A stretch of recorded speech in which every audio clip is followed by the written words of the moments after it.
o epitélio glandular exócrino, na aula de hoje a gente vai ver em 3 videoaulas algumas características do glandular endócrino em algumas glândulas as mais importantes do nosso organismo. Esse slide aqui a gente já viu lá no glandular exócrino, é só para a gente relembrar como que se formam então as glândulas endócrinas. Existe a proliferação do epitélio de revestimento, invade o tecido conjuntivo, como não mantém contato com o epitélio, então não existem ductos, certo? Vão se formar as glândulas endócrinas. As glândulas endócrinas, histologicamente, são de 2 tipos: aquelas que formam cordões celulares, chamadas então de cordonais, apresentam células que têm uma pequena quantidade de produto de secreção no citoplasma, e aquelas que são chamadas de foliculares, que formam folículos que a gente vai visualizar na tireoide, que é a única glândula folicular que a gente tem no nosso organismo, onde no lúmen desse folículo vai se acumular uma grande quantidade de produto de secreção, certo? Bom, a primeira glândula que a gente vai falar, vai visualizar, é o pâncreas. O pâncreas, ele é considerado uma glândula mista. Por que ele é considerado uma glândula mista? Porque ele tem 2 regiões distintas. Ele vai apresentar uma porção que é chamada de porção exócrina, formada por ácinos, que são serosos. Esses ácinos são responsáveis por produzir enzimas digestivas. E ele vai apresentar uma porção que é uma porção endócrina, responsável pela produção principalmente de 2 hormônios extremamente importantes, que são a insulina e o glucagon. Então, ele possui, além dessas 2 células aqui, as células beta e as células alfa, existem mais outros 2 tipos celulares, só que são muito pouco numerosos, que produzem outras substâncias. Essas regiões da porção endócrina do pâncreas, elas são chamadas de ilhotas de Langerhans. Então, vamos visualizar aqui primeiro, isso daqui é um desenho esquemático do Néter, onde a gente tem uma panorâmica geral do pâncreas. O que a gente tem aqui, ó? Apontado no número 1, todas essas regiõezinhas bem cor-de-rosas aqui são ácinos serosos. E entre esses ácinos serosos vão aparecer ilhas de células mais claras. Essas ilhas de células mais claras são as porções endócrinas do pâncreas, são as ilhotas de Langerhans. Vão existir também septos de tecido conjuntivo, aqui marcados no 3, tá? E ductos excretores para a porção exócrina do pâncreas, que vai liberar, então, esse conteúdo de enzimas digestivas lá no início do duodeno. Aqui a gente tem um outro desenho esquemático mostrando, então, os ácinos serosos em diferentes incisões de corte. Aqui ele foi cortado bem transversal, e aqui está mostrando três ácinos, né? 1, 2, 3 ácinos aqui, e estão mostrando essas células mais claras aqui, ó.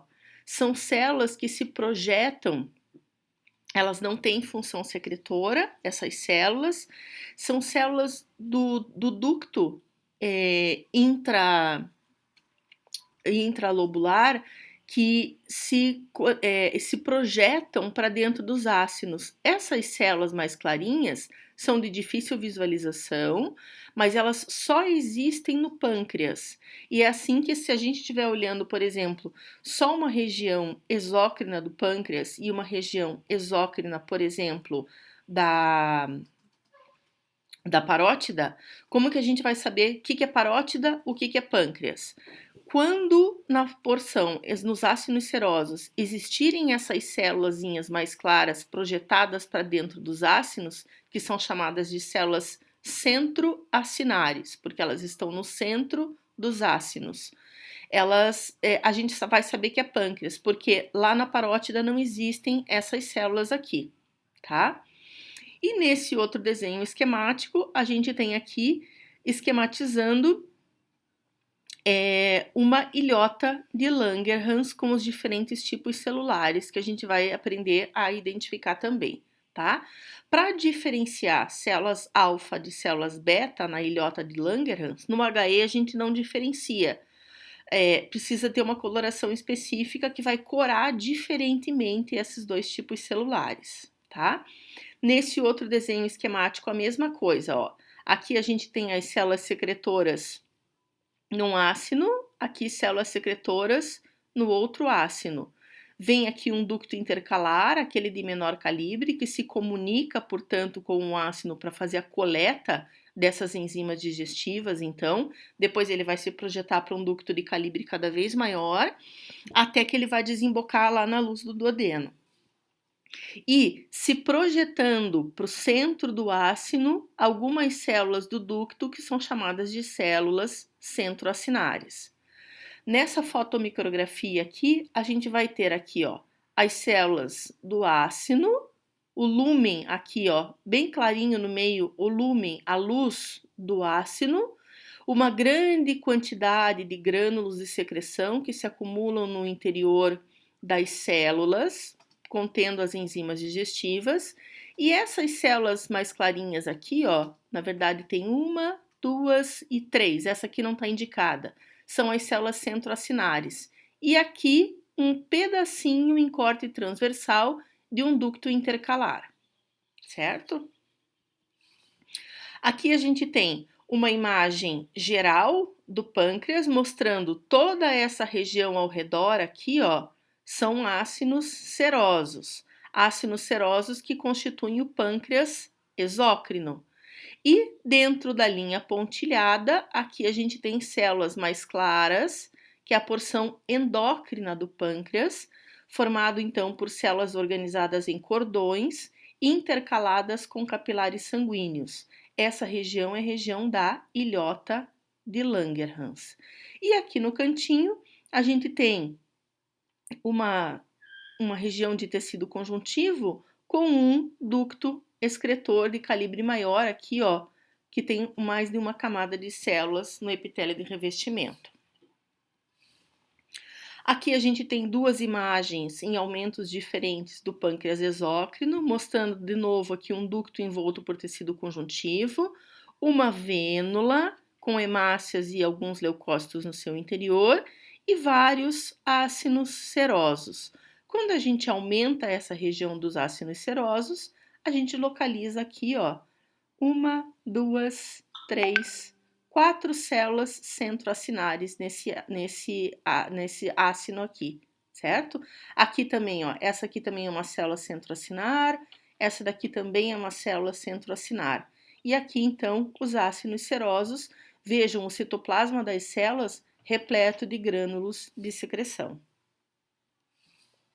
E a porção endócrina? Então, aqui, ó, uma ilhota de Langerhans, as células em cordões que se intercruzam, capilares sanguíneos, para onde são liberados, então, esses hormônios produzidos pela porção endócrina, insulina e glucagon, que são responsáveis pelo metabolismo dos açúcares no nosso organismo, para onde esses hormônios são liberados, para esses capilarezinhos aqui bem delicados que a gente tem no interior da ilhota de Langerhans. Aqui numa outra coloração, mostrando novamente aqui, ó, região da ilhota, região do pâncreas exócrino e um ducto excretor. Aqui, novamente, uma ilhota, ácinos pancreáticos aqui, certo? Capilares sanguíneos, essas regiões com luz que a gente está vendo aqui, e as células produtoras, então, de insulina e glucagon. Essa aqui é uma imagem de uma coloração que distingue células alfa de células beta. Aqui, essas células aqui, nesse roxo mais escuro, elas são células alfa, produtoras de glucagon. E as células roxo mais azulado, que a gente está vendo aqui, são as células, essas que eu estou passando o cursor em cima, essas são chamadas de células beta, são as células produtoras de insulina. Agora vamos falar um pouquinho da única glândula folicular que a gente tem no nosso organismo, que é a tireoide.